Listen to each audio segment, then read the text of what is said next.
Hay amores que nacen torcidos y pasiones que cuando se alimentan no se vuelven dulces, sino venenosas.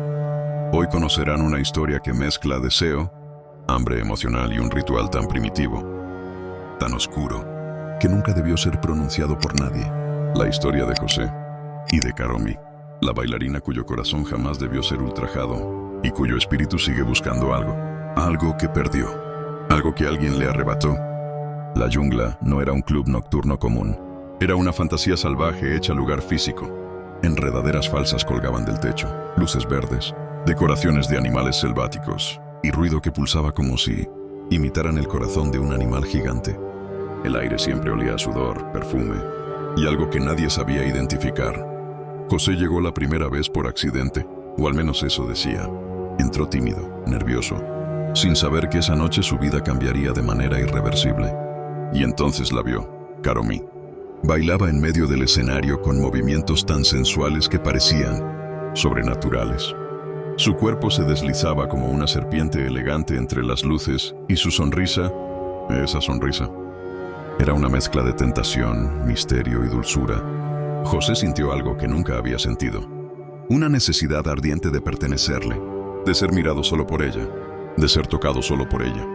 Cada vez que Karomi se acercaba a la orilla del escenario, José se estremecía. No era atracción, era una dependencia inmediata y total. Karomi sabía jugar con los clientes, pero con José, algo en su mirada le incomodaba. Había demasiada entrega, demasiada hambre emocional, y aún así, siguió sonriéndole.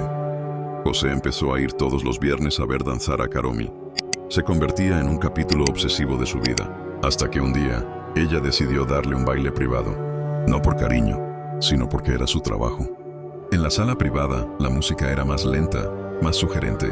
Ella se movía alrededor de él, rozando suavemente su hombro, su cuello, su boca, sus partes, pero dejándole sentir su respiración cálida. José temblaba, no de placer, sino de adoración, de algo que bordeaba la locura.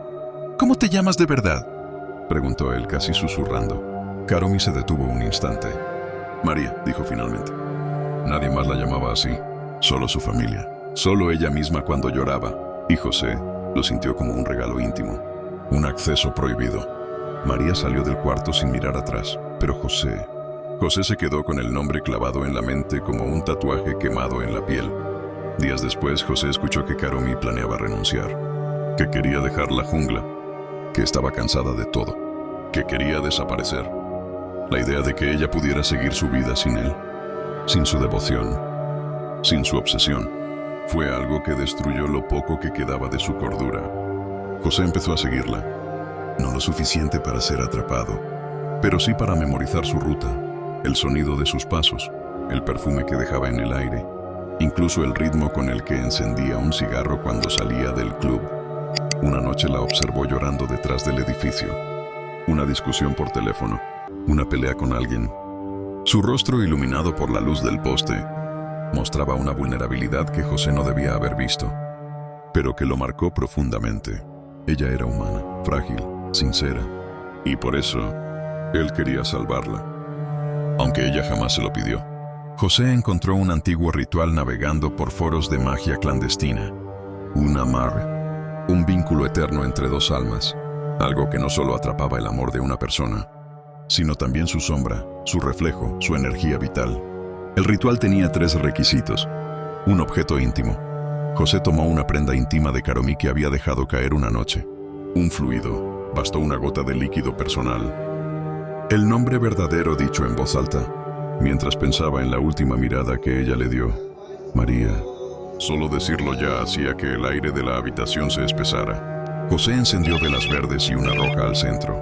A medida que dejaba caer la tela en el fuego, comenzó a recitar palabras que no entendía, pero que parecían responderle.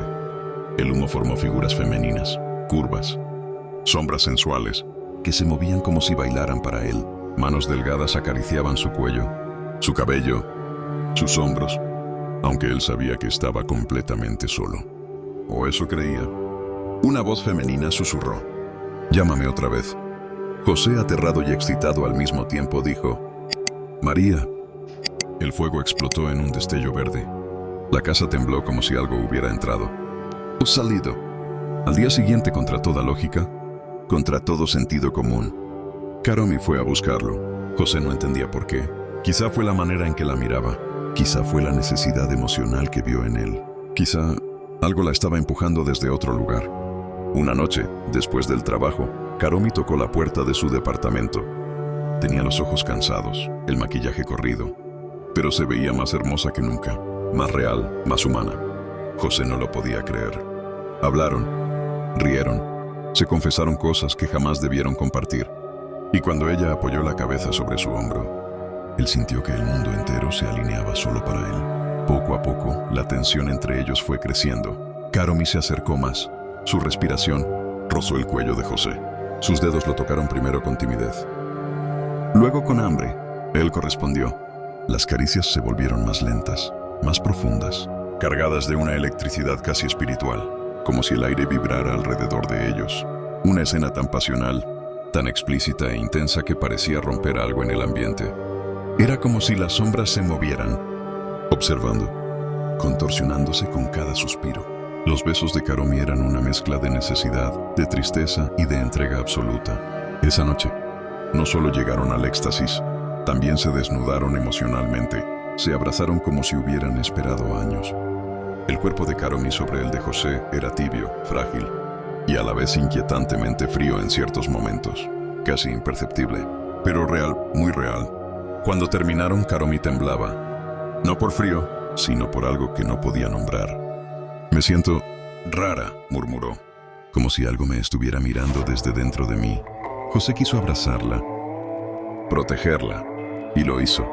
La apretó contra su pecho, prometiéndole que nada malo ocurriría. Pero mientras ella cerraba los ojos, exhausta, José vio por encima de su hombro una figura en la habitación. Una mujer, con el cuerpo de Karomi, pero con un rostro sin rasgos, solo una superficie lisa, como piel sin moldear. La figura inclinó la cabeza, como si lo saludara. Luego desapareció entre las sombras. José no dijo nada. Tenía demasiado miedo y demasiado deseo de conservar lo que había logrado esa noche, que comenzaron su relación. Pero algo más también empezó a unirse a ellos. Algo que vio su intimidad, algo que la envidió, algo que se alimentó de ella y que ya no los dejaría solos. Después de aquella noche de intimidad, la relación entre José y Karomi comenzó a intensificarse, pero no de una manera sana, sino como si algo, o alguien, estuviera empujándolos desde un rincón invisible del mundo. Karomi comenzó a visitarlo más seguido, pero cada vez que llegaba tenía los ojos más oscuros, las pupilas más dilatadas, y una sensación de estar vacía por dentro. Y aún así, sus encuentros eran intensos, más intensos que antes. En cada abrazo, José sentía que ella lo sujetaba con demasiada fuerza, como si algo dentro de ella necesitara absorberlo, consumirlo, como si al besarlo tomara trozos diminutos de su energía y los guardara para sí misma. Pero José no lo notó, porque estaba enamorado o hechizado. Una noche, mientras se besaban en la penumbra, José sintió algo extraño. Las manos de Karomi ya no eran suaves, eran más frías, más largas, como si los huesos se hubieran estirado sutilmente bajo la piel. Ella lo abrazó por la espalda, y él sintió un cosquilleo helado recorrerle la columna. «¿Estás bien?», preguntó él. Karomi no respondió. Solo enterró su rostro en su cuello y respiró profundamente, como si inhalara su esencia. José sintió un mareo repentino. Su visión se nubló, y por primera vez presintió que algo lo estaba despojando por dentro, pero aún así no se apartó, porque su cerebro ya no era completamente suyo. En medio de la habitación, apareció nuevamente aquella figura, la mujer sin rostro, la copia imperfecta de Karomi, el reflejo oscuro del ritual, solo que esta vez no estaba en las sombras. Estaba frente a ellos, visible, innegable. Su cabeza era una masa lisa, sin ojos, sin boca, pero de su pecho brotaban líneas negras, como venas vivas, que palpitaban al ritmo del corazón de José. Karomi levantó la mirada, y con un hilo de voz que no sonaba humano, susurró: «No fui yo la que vino a ti. Ella vino primero, y ahora me quiere completa. Y te quiere a ti». La figura sin rostro se acercó lentamente. Cada paso provocaba que las luces parpadearan, como si el ambiente mismo temiera su presencia. Karomi tomó la mano de José, la apretó con fuerza, con una tristeza profunda, devastadora. «Perdóname», dijo. Yo nunca quise esto. Pero antes de que José pudiera responder, la figura extendió sus brazos. De su piel surgieron tentáculos oscuros, suaves como sombras líquidas que envolvieron a ambos. José sintió un frío indescriptible perforarle el pecho y una sensación de vacío absoluto, como si le arrancaran el alma por partes. Como si cada beso que le dio a Karomi, cada caricia, cada susurro, hubiera sido alimento para aquello. El cuerpo de José cayó al suelo sin vida, sus ojos abiertos, fijos en la figura que se inclinaba sobre él con una curiosidad casi erótica, como si degustara su último aliento. El vínculo estaba cumplido. El ritual había cobrado su precio. La figura sin rostro se fusionó lentamente con Karomi, pegándose a su espalda como una segunda piel y desapareciendo dentro de ella. Karomi quedó sola, temblando, desnuda en la penumbra, viva, pero ya no completamente humana. Porque José no solo murió, fue ofrecido, absorbido, pagado como tributo por un amarre que nunca debió existir.